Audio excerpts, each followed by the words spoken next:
Vamos pasando aquí por Mr. Full, señoras y señores. Dando. Uy, verga, vea cómo coge este hijo de puta esa curva. Uy, no, tenaz. Mierda, aquí es que se va a definir quiénes son los conductores de verdad. El taxi se mete por la delantera, señores y señores.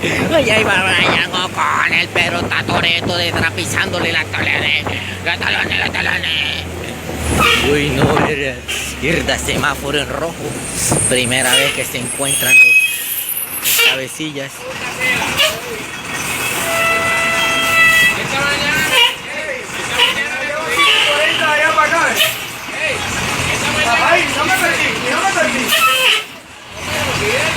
Estamos en la carrera de la muerte, señoras y señores.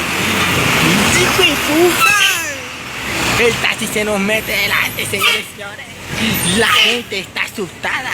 Y la gente decía, fue horrible, fue horrible. Y este man está...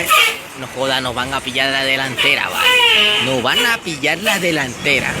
Mira, Gilda, ve la señora que está que se cae. Y el viejo también.